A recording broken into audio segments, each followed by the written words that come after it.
কাউকে ভুলতে চেয়েও বারবার তার কাছেই ফিরে যান মনে মনে। নামাজে দাঁড়ালে, দোয়ায় হাত উঠলেই অজান্তে শুধু একজন মানুষের কথাই মনে পড়ে। তাহলে আজকের ভিডিওটি আপনার জন্য, কারণ সব অনুভূতি শুধু মায়া নয়, কিছু অনুভূতি পরীক্ষা, আর কিছু অনুভূতি হয়তো আল্লাহর পক্ষ থেকে একটি ইশারা।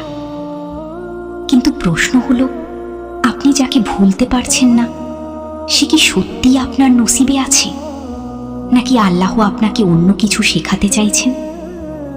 ভিডিওর শেষ পর্যন্ত থাকুন, কারণ শেষের কথাগুলো হয়তো আপনার হৃদয়কে বদলে দেবে। কখনো কি এমন হয়েছে, আপনি কাউকে ভুলতে চেয়েছেন, অনেক চেষ্টা করেছেন, দূরে সরে গেছেন, দোয়া করেছেন, নিজেকে ব্যস্ত রেখেছেন, তবুও তার কথা মাথা থেকে যায়নি। হাজার মানুষের ভিড়েও হঠাৎ তার কথা মনে পড়ে যায়। নামাজে দাঁড়ালে, দোয়ায় হাত উঠলে অজান্তেই সেই মানুষটার নাম চলে আসে। তখন মনে প্রশ্ন জাগে, আমি কেন তাকে ভুলতে পারছি না? এটা কি শুধু মায়া, নাকি আল্লাহর কোনো ইশারা? আজকের ভিডিওতে আমরা কথা বলবো কেন কিছু মানুষ আমাদের হৃদয়ে এত গভীরভাবে থেকে যায়, আর ইসলাম এ ব্যাপারে কি বলে। ভিডিওটি শেষ পর্যন্ত দেখুন, কারণ শেষের কথাগুলো হয়তো আপনার জীবন বদলে দিতে পারে। হৃদয়ের অনুভূতি সবসময় সাধারণ নয়। মানুষের হৃদয় খুব অদ্ভুত। কিছু মানুষ আসে, কিছুদিন পর ভুলে যায়, আবার কিছু মানুষ একবার হৃদয়ে ঢুকলে বছরের পর বছর থেকেও যায়। কেন? কারণ সব সম্পর্ক শুধু দুনিয়ার হিসাব দিয়ে হয় না। কখনো কখনো আল্লাহ কিছু মানুষকে আমাদের জীবনে পাঠান আমাদের বদলে দেওয়ার জন্য। হয়তো সেই মানুষটার মাধ্যমে আপনি নামাজে ফিরেছেন, হয়তো তার কারণে আপনি হারাম থেকে দূরে এসেছেন, হয়তো তাকে হারানোর ভয় আপনাকে তাহাজ্জুদে দাঁড় করিয়েছে। তাহলে ভাবুন, যে মানুষ আপনাকে আল্লাহর কাছাকাছি নিয়ে যায়, সে কি সম্পূর্ণ সাধারণ কেউ? কিন্তু এখানে একটা গুরুত্বপূর্ণ বিষয় আছে। সব অনুভূতিকেই আল্লাহর ইশারা ভাবা ঠিক নয়, কারণ কখনো এটা পরীক্ষা, কখনো শিক্ষা, আবার কখনো সত্যিই রহমত। কেন কাউকে ভুলতে পারি না? আপনি কাউকে ভুলতে পারছেন না, এর পিছনে কয়েকটি কারণ থাকতে পারে। যাকে আমরা হৃদয় থেকে ভালোবাসি, তাকে ভুলতে সময় লাগে, এটা মানবিক। ইয়াকুব আলাইহিস সালাম তার ছেলে প্রফেট ইউসুফকে এত ভালোবাসতেন যে বিচ্ছেদের কষ্টে তার চোখের দৃষ্টি পর্যন্ত চলে গিয়েছিল। ভালোবাসা দুর্বলতা নয়, এটা আল্লাহ মানুষের হৃদয়ে রেখেছেন। অসম্পূর্ণ গল্প। অনেক সময় আমরা মানুষটাকে নয়, অসম্পূর্ণ গল্পটাকে ভুলতে পারি না। যদি সে থেকে যেত, যদি একবার কথা হতো, যদি সবকিছু ঠিক হয়ে যেত। এই যদি শব্দটাই মানুষকে আটকে রাখে। আল্লাহ আপনাকে কিছু শেখাতে চান। কিছু মানুষ আমাদের জীবনে আসে থাকার জন্য নয়, শেখানোর জন্য। হয়তো সেই মানুষটা আপনাকে শিখিয়েছে কাকে বেশি ভালোবাসতে হয়, কষ্টের সময় কিভাবে আল্লাহকে ডাকতে হয়। আর দুনিয়ার সবকিছু স্থায়ী নয়। এটা কি সত্যিই আল্লাহর ইশারা? এখন সবচেয়ে গুরুত্বপূর্ণ প্রশ্ন, কাউকে ভুলতে না পারা কি আল্লাহর ইশারা? উত্তর হলো হতে পারে, আবার নাও হতে পারে।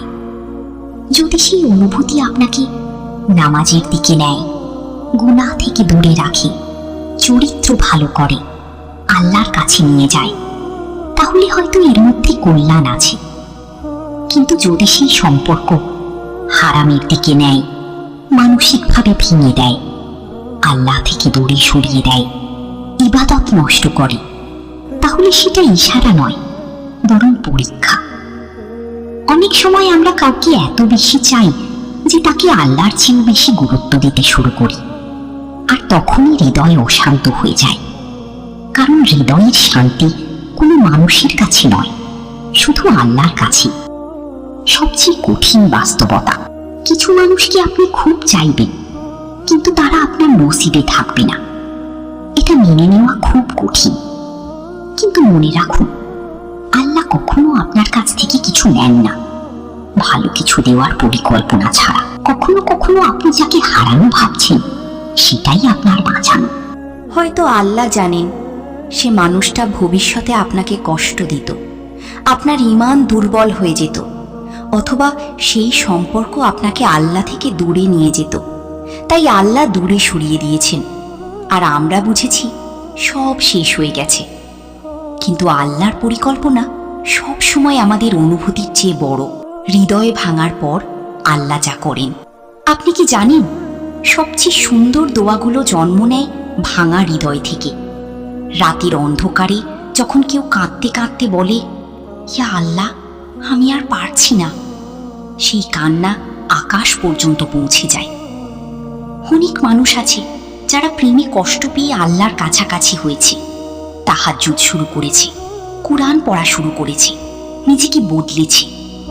তাই প্রতিটি কষ্ট অভিশাপ নয়, কিছু কষ্ট আল্লাহর পক্ষ থেকে হিদায়াতের দরজা।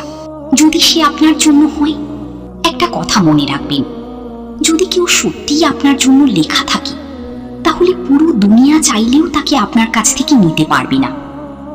আর যদি সে আপনার নসিবে না থাকে, তাহলে হাজার চেষ্টা করেও তাকে ধরে রাখা যাবে না। তাই কাউকে পাওয়ার জন্য নিজেকে শেষ করে দেবেন না। দোয়া করুন, চেষ্টা করুন, তারপর আল্লাহর উপর ভরসা রাখুন। কারণ আল্লাহ বলেন, তোমরা এমন কিছু পছন্দ করো যা তোমাদের জন্য ক্ষতিকর হতে পারে, আর এমন কিছু অপছন্দ করো যা তোমাদের জন্য কল্যাণকর হতে পারে। আল্লাহ জানেন, আমরা জানি না। কি করবেন এখন? যদি আপনি কাউকে ভুলতে না পারেন, তাহলে আজ থেকে এই কাজগুলো করুন। আল্লাহর সাথে সম্পর্ক ঠিক করুন। মানুষের শূন্যতা আল্লাহর ভালোবাসা ছাড়া পূর্ণ হয় না। তাহাজ্জুদ পড়ুন, রাতের নীরবতায় আল্লাহর সাথে কথা বলুন, দোয়া করুন। বলুন, ইয়া আল্লাহ, যদি সে আমার জন্য ভালো হয়, তাকে হালালভাবে আমার জীবনে আনুন। আর যদি ভালো না হয়, তাহলে তাকে ভুলে যাওয়ার শক্তি দিন। নিজেকে বদলান। কারো জন্য অপেক্ষা করতে করতে নিজের জীবন থামিয়ে রাখবেন না, কারণ আপনার জীবন একজন মানুষের চেয়েও অনেক মূল্যবান। হয়তো আপনি আজও তাকে ভুলতে পারেননি, হয়তো এখনো রাতে তার কথা মনে পড়ে, কিন্তু বিশ্বাস করুন, আল্লাহ আপনার হৃদয়ের প্রতিটি অনুভূতি জানেন।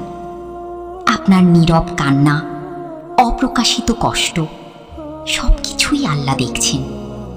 তাই হতাশ হবেন না।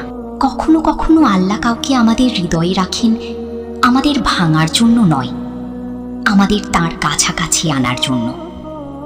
আর যদি সেই মানুষটা আপনার জন্য লেখা থাকে, একদিন সব বাধা পেরিয়ে সে আপনার কাছেই ফিরে আসবে।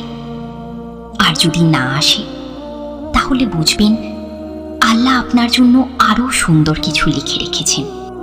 হয়তো মানুষটা আজ আপনার জীবনে নেই, কিন্তু তার কারণে আপনি আল্লাহকে খুঁজে পেয়েছেন।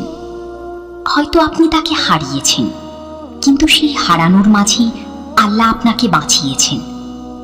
তাই আজ রাতে ঘুমানোর আগে শুধু একটা দোয়া করুন, ইয়া আল্লাহ, যাকে আমি চাই, যদি সে আমার জন্য ভালো হয়, তাহলে তাকে হালালভাবে আমার জীবনে আনুন।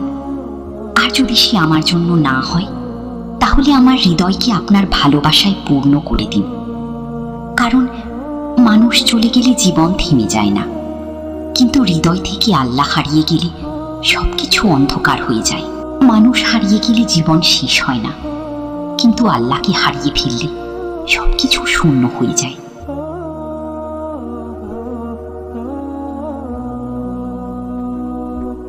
অথবা একদিন